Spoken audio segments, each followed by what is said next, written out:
Is renting throwing your nursing income away? Should nurses rent or should they own a home? How much should you be willing to pay to get into a home? When is renting a good idea? When is it a bad idea? Welcome to the Enriched Nurse with your host, Dan Richmond. Enrich your personal finances, nursing career, and life. I've been a nurse for over 20 years.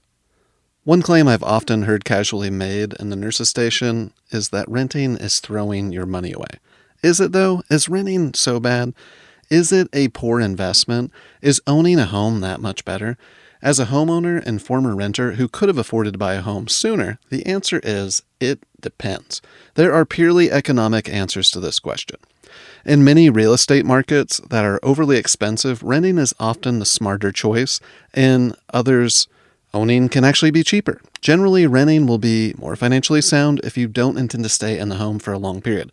But renting versus owning isn't always a purely economic decision. It is often an emotional one.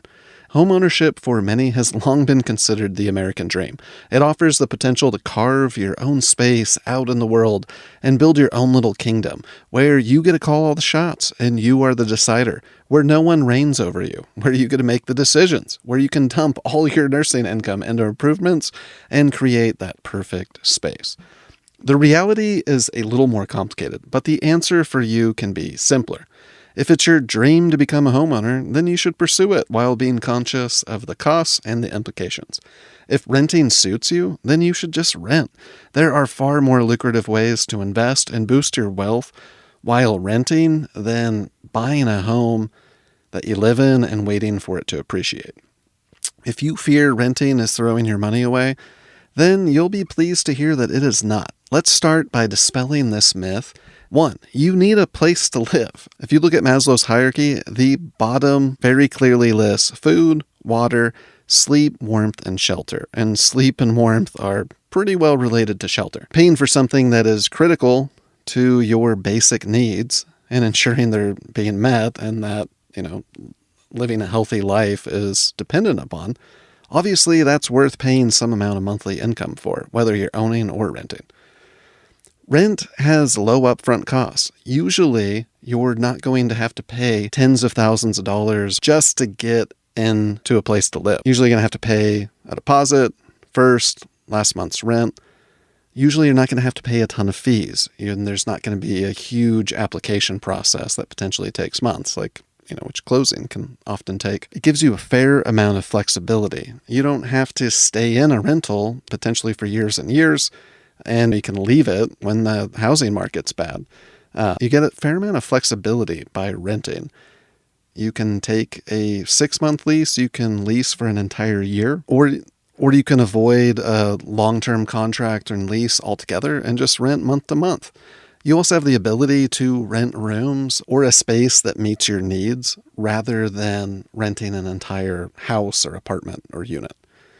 And like I said, paying rent provides a valuable service. You are getting shelter. You also have a range of options and ways to rein in or prevent out-of-control costs when you're renting. But that's not always the case with a house. Sometimes you can have a lot of unforeseen costs associated with the house. Another huge factor in this whole idea of is renting throwing your money away, or should you own a home?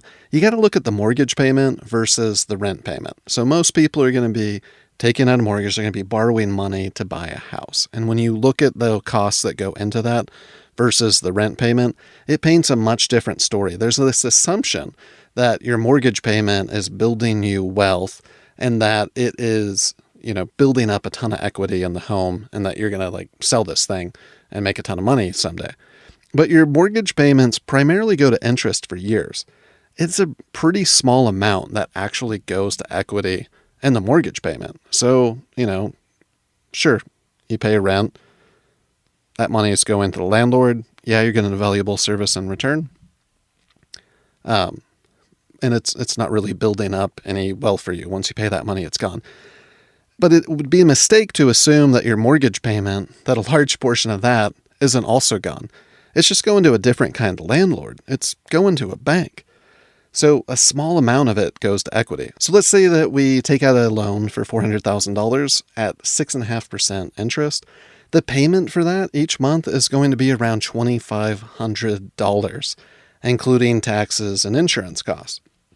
If you don't put at least 20% down, you're also going to have to pay what's called mortgage insurance, or PMI, which is often another 0.5 to 1%, which adds even more to that mortgage payment. And of that $2,500 payment, the vast majority of that is going to go just to interest, pure interest to pay the bank for years. Only a couple $100 or so is going to actually go towards building up equity in the house. So the break-even point on a 30-year mortgage can be almost 20 years before that mortgage payment starts having more money actually paying down the principal than what is just going to pay the interest on it. That's a long time. And I don't think paying a mortgage is throwing money away either, because like I said, you need a place to live. So in both instances, you were paying for a valuable service, and they're just different. And to pretend like looking at the numbers and that one is always better than the other, that's a mistake. Whether or not your house is going to grow in value, whether or not it's going to be a good investment, is really dependent on the market going up. So the other issue is you can make mortgage payments for years. Yes, a big chunk's going to go to interest, and a chunk's going to go to equity, and you could see the home appreciate in value. You could wind up having even more equity. You're going to have to put down a initial payment to establish some equity in the house as well. But man, if the market drops, that equity can just evaporate overnight. Even if the market doesn't really go anywhere and it stays stable, it could still be really hard for that investment to go up in value. This happened recently with a family member's house. If they had sold at the market peak a few years ago, they would have made a huge profit. And the money would have been worth a lot more because of inflation. Unfortunately, they're being forced to sell when the market's really not doing that great. And so they lost about $150,000 in equity. They're selling at a much lower price than it could have commanded a few years ago. And the money they're going to get from that is also going to have less buying power now than it had a few years ago. So it's hardly guaranteed that you're going to do really well. And this is a house, I mean, they're still going to make a profit because this is a house they bought decades ago. But still, it gives you a pretty good example of how just a few years or bad timing in the market, equity can really adjust quite a bit based on the market and based on what's going on. It's not uncommon for people to put small amounts of money down. I'm a big advocate of putting 20% down on a house, mainly to avoid having to pay a ton of money in interest and also avoid mortgage insurance. But, it's hard for people to get up to 20% down payment, especially, the average house is like $400,000, $500,000. So yeah, it's a lot of money to get to a 20% down payment. But if you put down a smaller down payment, the market can drop and you can easily owe more on a house than what the thing's even worth. And that's a pretty terrible place to be. Back when I graduated nursing school in 2006, the housing market was pretty crazy. People were like lining up, buying houses, flipping houses, prices were going up. People are like outbidding each other, trying to get into housing, way overpaying. And then the people who really couldn't afford houses were getting into them. The market crashed, houses lost value, and tons of people saw their homes. They saw themselves underwater. They saw their homes worth way less than what they owed and having to walk away from mortgages or banks taking them over. So not a great investment in that case. I rented all through that period. And I was glad I was doing it too. The housing market seemed very expensive when I graduated nursing school. I had classmates who were like, great, I've got the income. Now I can go right into a house. I really didn't want to be tied down. It seemed like a huge commitment, and I had a good deal on rent at the time in Hawaii. So I was more than happy to keep paying much less for housing and rent than I would have if I had tried to buy a house over there. So assuming that buying a house is always going to be a good investment is not guaranteed, and it really depends on how long you actually stay in there. But you also got to consider paying taxes, paying insurance, and interest. That's not actually improving that investment. Those are costs of having that investment. Renter's insurance is way cheaper than insuring a home. And we talked a little bit about inflation, but you got to consider inflation. So the last several years, inflation's gone up like 30%. Historically, it's running much higher than it had for decades. And so you gotta look, even if your house is going up in value, how much of that is just a pure inflation adjustment? For an investment to be good, ideally it beats inflation. And historically, housing does, like homeownership, real estate does beat inflation over time. But in the short term, it's hardly guaranteed. So let's talk about the upfront cost to own versus rent. So owning means huge upfront costs compared to just getting into a rental.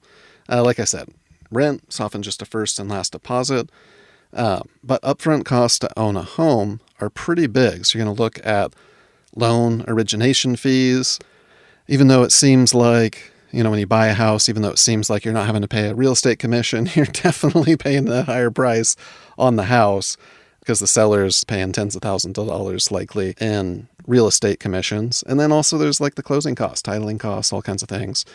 During the whole closing process, you're probably going to be paying for an inspector, you're paying for assessments, there's all kinds of other fees. And oftentimes closing costs are tens of thousands of dollars to buy or sell a home. A lot of those look like they're the seller, but keep in mind if the seller wasn't having to pay that much, you wouldn't be paying as much for the house, would you? Definitely the upfront costs are way higher than renting. And then insurance and taxes, they can add a major drag. You don't have to pay property taxes when you're the renter.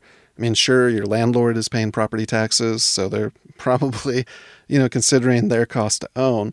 But a lot of rentals weren't necessarily bought at today's market rate. So a landlord doesn't need to necessarily charge a ton of money in rent to still make a good profit on an investment, especially if it's something that they've had for a while, or depending on the type of rental it is versus like a single family home, condo, things like that. Renter's insurance, like I said, way cheaper than homeowner's insurance. And it's a lot easier to leave a rental. It costs a lot less. Even breaking a lease, it's going to cost a lot less than having to sell, like full on sell a home before you move. The other thing is maintenance costs. You got to consider maintenance costs. So renters are rarely responsible for most of the maintenance in a rental unit. The owner's responsible for all that. So if the air conditioning goes out, that's something the landlord's going to have to pay for. Most states are going to require that appliances are included, and the grounds are maintained to a certain point. When you're the homeowner, you're responsible for all the maintenance, all the liability, all the appliances, everything.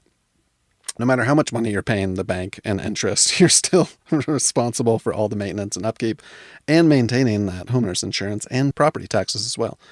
So, the cons of renting, of course, landlords. I've had terrible landlords. You probably have had too. Just because landlords are supposed to be responsible for maintenance costs doesn't mean they do want to maintain or fix things that break when you're renting. Also, rent increases. Typically, rent's going to be based on the market rate, but landlords certainly can like to just automatically increase rent. So rent increases suck. Sometimes that can be limited based on where you live, but sometimes it can be, however much they want. You have a lack of control and autonomy on certain things, like you might not be able to customize the space or do things you want to do. You may have to accommodate what the landlord's got going on. There's a risk of having to move. You could have a great rental and the landlord could put that on the market and you might be forced to have to move out because of place selling or renovations or other reasons.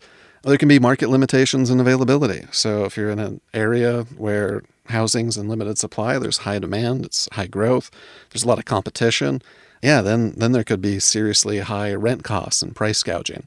Markets can be very different. And when I moved from Hawaii back to the mainland back in 2010, my wife and I planned to go to San Francisco, and San Francisco is crazy expensive for rent. And ultimately we decided, you know what? I think we'll just travel and we'll live in Oregon for a bit instead of trying to set up shop down in the Bay Area, which, even in the Great Recession was still crazy expensive to live there. So a lot of potential pros to renting. You get flexibility. You're not dependent on having to sell a potentially really expensive, costly asset. You can seek out rentals that meet your needs and aren't going to cost nearly as much money to get into when those needs change or they adjust, especially in the short term. buy a house, decide, have a family, decide you need a bigger house. It's a lot harder to go up to a bigger place, especially if you can't sell the house or the market's not working in your favor. Commitment. So you have much less of a commitment when renting. Once you've bought a house, pretty big commitment. It can be hard to get out of there, especially if you can't sell the place and if you can't sell it at a profit. It makes it a very costly endeavor. It can make it very inflexible. We talked about responsibility. When you're renting, you don't have as much responsibility for certain things. When you're owning, pretty much all the responsibility falls on you. And the overall cost of renting, even if a mortgage and a rent payment is the same, that doesn't necessarily mean one or the other is cheaper. It really kind of depends. You got to look at the big picture costs. But generally, the overall costs of renting are probably going to be less than owning a home, except in unique market circumstances. So when buying a home, you want to really look at the big picture costs. You don't want to just automatically assume that buying a home is always the best thing. So a down payment. So like I had said, I put 20% down on my home. The bigger down payment that you can put towards a home means you're going to have more equity. It means you're going to borrow less money. You want to be strategic with that. Depending on the circumstances, if home ownership, if rent's really high and home ownership, even putting a smaller down payment still pencils out and is actually a better deal than renting, and you can get enough of a down payment, have good credit, and can get a mortgage, then obviously that can be really smart. That can be a good thing to do. I hate the idea of having to pay PMI or mortgage insurance. That's another reason I like putting 20% down, is so I don't have to pay extra fees on my monthly payment. Again, that's just going to be a drag. That's not benefiting you. It's just going to the mortgage, the lender. That's just an added cost to owning a home that goes right out the door. When it's a seller's market versus a buyer's market, that definitely changes things. It can be pretty frustrating to be trying to get into a house and you put in an offer at asking price and then somebody swoops in and they offer more than what the asking price is. I mean, that's a seller's market, where you get outbid on a house, which increases costs, can make it harder. Taxes. So even if you pay off your house completely, you're still going to owe property taxes. My property taxes are almost $5,000 a year. That's a chunk of change. It's not like you're ever going to be completely expense-free when you own a home. And you might be able to write them off depending on your income level, but the way the tax code's written now, paying property taxes doesn't add any kind of tax benefit for me. I don't save any money anymore by being a homeowner on my taxes, on my income taxes. The property tax is just a pure cost of being a homeowner. And mine's like $4,700 a year. And it goes up by $200-$300 every single year. Homeowner's insurance costs me about $1,500. You can get cheaper insurance. You can definitely pay more than that. But when I was renting, and even now, I mean, you can get renter's insurance policies for like $50 a month. You're going to pay quite a bit less depending on how much you're insuring. And you're not insuring the building, you're just insuring your possessions. So that's going to cost significantly less than trying to insure like a building for $500,000 and everything within it, just insuring everything within it. Shopping around for insurance can save you a lot of money. Maintenance. Man, maintenance can be really expensive. So I built a home, custom built a home. Everything was brand new. So our maintenance costs were pretty low and have been pretty low. Like we've had very few issues. Thankfully, it's a new home. But over the years, I've known tons of people who've had to pay major costs. Foundation issues, roofing issues, air conditioning. My air conditioning unit had a problem with it. And we brought out a specialist. It's like 115 degrees out. Pretty miserable night without the air conditioning. I was pretty sure what it was, and I was pretty sure I could fix it myself. But I had to work all day, and so I had my wife have a maintenance guy come out, like AC HVAC guy, to take a look. And they wanted to charge us like $400 to fix this thing, and it still cost us $80 for them to diagnose it. So it wound up being the issue I thought it was, which was a cheap part and pretty easy for me to fix. But they wanted to charge us like $400 just to replace that thing. If you got to pay for landscaping, we paid for a professional to put in our irrigation system. A lot of it I was able to do myself, but the base system we had to pay somebody. It costs a ton of money to pay people to do irrigation, paying for plumbers, paying for electricians. All those things can cost a lot of money. So when you have something break, the maintenance is expensive. Even when you got to hire somebody like an electrician, like I did, to come out and install an outlet for a hot tub, that still costs a ton of money. Speaking of hot tubs, that's the other thing. So when you own a house, it is so easy. We've just spent tons and tons of money over the years. Landscaping, customizing the yard, and doing upgrades and things. And like I said, we built our house, so the amount of renovations we've had to do on the house really haven't been any, because we designed it. We're able to custom design it. But I mean, I know tons of people are just constantly renovating, painting, upgrading, things like that. But even just having a home, having more space, feeling like, oh, okay, I'm in this place for the long term, it is just so easy to spend a lot of money customizing and making your space more your own. When I was renting, I had nice enough things, but I didn't feel like I needed to spend a ton of money furnishing a rental. But with a house, I mean, my wife and I definitely spent a lot of money on furnishings. All that stuff adds up. So we're already, as nurses, at risk for lifestyle inflation. So that's as our income goes up, we tend to spend more money.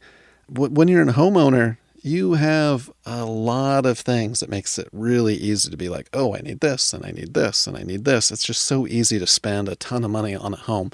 So the cost of that investment, again, goes up. Oftentimes, we're looking at lifestyle inflation and thinking of it as things that are like bringing us more happiness or improving our lifestyle, but not always. Sometimes it's literally just like, oh, I'm making more money as a nurse. I got a pay raise this year. Now I can afford to borrow to go, add like a splash on behind the kitchen counters, things like this, or upgrade an appliance, or, get a bigger and nicer barbecue and like tear out the flagstone and put in new flagstone that I like better, kind of thing. So it's just so easy. Upgrading furniture, it's just so easy to dump tons and tons of money, like this never-ending stream of money, into a house. And if your house needs repairs and maintenance, if it's an older home, it can be even more. So that can limit your ability to actually invest elsewhere. So that's why in America, most people have the majority of their wealth tied up in their personal home. They don't have a ton of money invested in the stock market. They don't have necessarily a bunch of rentals. They don't have a ton of savings. They tend to have most of their money locked up in the equity in a home, which means they've got to borrow against the home to access that money, or they've got to sell the place and actually realize the gain. I mean, and most people that I've observed, and nurses are no exception, is they tend to sell a home and use that as the payment to buy a more expensive, even bigger and better home. So a lot of people just have their money tied up in their home. And the problem with that is it prevents you from saving up a lot of money elsewhere. And there can be some really good deals. You can grow a lot of wealth by investing in the stock market, investing elsewhere, just enjoying stock market returns, productive assets. If all your money's tied up in your house, it's going to be hard to really build wealth outside of that. And it's definitely going to be hard to replace your nursing income so you can retire early, or work less if all your money's tied up in a home. Obviously, benefits of owning a home: freedom. You got the freedom to do pretty much whatever you want. It's your property. Return on investment. The good chance it is going to grow, especially if they're there for the long term. There's a good chance it's going to appreciate in value. Historically, it tends to beat inflation, and, homeowners tend to have higher levels of wealth than, people who don't own a home and don't own any other kind of investment. The other thing is you buy a house, it goes up in value, a couple $100,000. You're not going to have to pay capital gains taxes on that $200,000. There's exemptions. I think it's $250,000 for a single person, up to $500,000 for a married couple. So you can sell at a profit of, married couple up to $500,000, and you're not going to have to pay any taxes on that. So obviously that's pretty nice. On the flip side of that is there's a real risk of losing money and getting burned by real estate cycles. So you're hardly guaranteed to make a profit. The location is key. I bought a lot when I was 18 in Shelter Cove, California. It is out in the middle of nowhere. It's funny, my brother was like, oh man, I should have bought one. That thing's probably worth a ton of money. It's actually worth less than when I bought it, because it's a terrible location and the economy's tanked where I bought it. Meanwhile, I still got to pay taxes on it. But with a house too, if you buy a house in a place that's dependent on a certain industry, if that industry evaporates or goes down or the local economy gets really bad and people aren't wanting to move there or it's getting impacted by climate issues, say forest fires are happening frequently, it might be really hard to actually sell that house. And if you can't sell a house, if there's not a lot of demand, prices go down. Interest rates can change. Market conditions matter. That's heavily going to impact how much the investment is actually worth. Those things don't tend to impact your rent quite as much. If anything, it can make it to where renting is actually cheaper. Rent goes down, you can renegotiate your lease or your month-to-month payment, or simply move and get cheaper rent payment. You can still build wealth while renting, but you got to invest. So you want to be careful of paying too much in rent. You can certainly rent luxury places, like a really fancy apartment in the downtown of a really nice city, and spend a ton of money on rent, which eats up a ton of your income. But, when you're spending a reasonable amount on rent and you're not having to pay all these other things that can come with the cost of being a homeowner, you should have some money in your budget. You should have some excess cash flow, and you should be able to invest that. And if you do invest that, if you invest some significant amounts of money, you can grow your wealth. So it's not like not owning a home means you're just throwing money away renting and you're not going to be able to build wealth. You can absolutely build a lot of wealth, especially when you invest in a tax-advantaged way and index mutual funds. You're going to see your wealth increase over time, especially for the long term. Make sure that you're paying market rates for rent. Ask for reductions. So when the economy is going down, when rent prices are moving down, or your landlord's trying to increase it, it's a good idea to shop around and look at other comparable rentals and say, and negotiate or consider moving for a better deal. It's not like you're just automatically going to have to pay rent over time just because rent always goes up. That's not quite the case. And then also be patient and take advantage of good and potential deals and be flexible. So my wife and I, one time, we lived in a little tiny studio, which was a converted garage at our mother-in-law's house, and we were only going to be there for a few weeks initially. But as it turned out, some family friends were moving out of a place, had a really good deal on rent, it was a nice place. They were buying a house, and we wound up staying in this little teeny studio. It was rough, but we did it for what wound up being a lot longer than we originally thought. It wound up taking like 4 months. But then we got into this other rental, and we were paying a below market rent. It's like $800 a month. The landlord was absentee. It was kind of like having the freedom to do whatever we wanted. Never even met the landlord once in person. Just talked to him over the phone. That was kind of nice. Downside to a landlord like that is, he didn't really want to necessarily pay for stuff. So some stuff didn't worry about, but some major things, they'd kind of grumble about. But you can use it to your advantage by looking for potential deals, being flexible, being patient, looking for alternative arrangements. I've known people who, like especially a travel nurse or something, living in a fifth wheel on somebody's property with hookups and paying like less rent than they otherwise would be, or like living in a tiny house, coming up with an arrangement like that, or looking to rent rooms, things like that. There's ways to decrease the costs of renting while not necessarily sacrificing your quality of life. And that's the other thing. So whether you're renting or owning a home, having reasonable housing costs are really key to your financial well-being, your ability to grow wealth, your ability to work less and not be paycheck to paycheck and actually save money and pay off debt. So whether you're renting or owning, you should strive to keep your housing costs as low as possible. The rule of thumb is less than 30%. Mine have always been significantly less than 30% because of, looking at market conditions, prioritizing good deals on rent, being patient, staying in, cheaper rental situations longer than I might have wanted to take advantage of it. And then also being patient with buying a house, saving up a bigger down payment, making sure the cost of home ownership is significantly less than renting. All of these things can help you keep your housing costs lower than 30%. When you're competing with other people, trying to get a house at any cost, willing to pay any cost, maxing out your credit, putting hardly anything down, it can easily be very easy to wind up paying a lot more than 30%. I mean, your mortgage payment alone can be 30% of your income, not including like the other costs that go into housing, utilities, taxes, things like that. So like I said, my housing costs are less than 10% of my nursing income. So this gives me a lot of freedom and flexibility that I wouldn't otherwise have. It's allowed me to work part-time for years. It allows me to invest heavily. So it's a pretty great thing. So keeping your housing costs low, really helpful, really important for your financial well-being. And then getting the most out of home ownership. So like I was saying, so you're going to pay a lot more in interest at the beginning of a loan.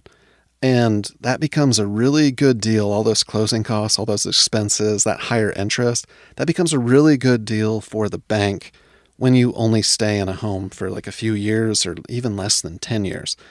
You want to get the most out of home ownership.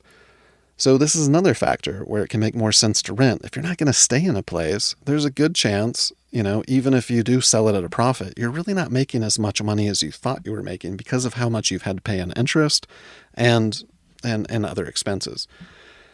So live in the house as long as possible. Think more long-term. That's going to make owning a home much more worth your while and get the most out of it. All right. So renting, it's hardly throwing money away. Buying a house is hardly a guaranteed great investment. It really comes down to your ideal lifestyle, your goals, and your needs. Everyone should periodically run the numbers and consider what's going on in the housing market.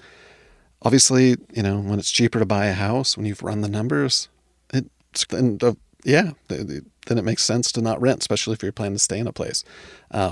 Absolutely a great idea to buy a house when it's cheaper than renting. That's what I did. But, when housing's really expensive and renting is the better deal, it's not worth it to pay a huge premium and get yourself into a stressful housing situation or home ownership just because you're feeling like that's what everybody does. It's the only way to get ahead. It's a great way to not get ahead, actually, overpaying for your housing. So home ownership hardly guarantees that you're going to build wealth and that you're going to do well. You need a place to live. So it often feels like home prices just march upwards. Everybody's making a ton of money. But you got to consider inflation, too. I mean, between 2020 and 2026, inflation surged 30%. Buying or selling a house in 2020 dollars versus buying, for the same price in 2026, buying or selling in 2026, they're not the same thing. Buying power has been reduced. So even in markets where prices have held steady, inflation's actually reduced the value of those homes. In 2026, rents declined in some housing markets and, based on economic conditions. So again, renting is not always better than home ownership, and owning homes not always better than renting. And it definitely goes through cycles, and it's to your advantage to be aware of those cycles and run the numbers, consider costs. Compare the difference between renting and owning and consider all the associated potential costs and opportunity costs. So whether you want to build up financial confidence, wealth, or a down payment for your first home, the Enriched Nurse offers financial wellness ANCC-accredited nursing CE to get you there. Enroll in our all-access nursing CE membership today. You'll get practical education and over 40 contact hours. You can get it reimbursed using employer funds. It's going to be the best investment that you can make with your employer's CE funds and hours. You can get paid to take these things and learn all about this and more. So never assume that renting a home is throwing money away compared to buying. And before buying a home, carefully consider the true costs, your long-term goals, and compare that to renting if it really suits you. Assuming that throwing money away by renting is just assuming that renting is throwing money away can lead to bad financial decision making. So don't fall into that trap. When renting's cheaper and the better deal, you can invest in the stock index funds and other sane productive assets and continue building wealth. And when renting's more expensive than buying a home, that can be the greatest time to get into home ownership, and you can lock in inflation-proof housing costs for years to come. So it really kind of depends on what you want and what is going on in the housing market in your area. All right, thank you so much for listening. If you would leave a review, it would be greatly appreciated. Take care.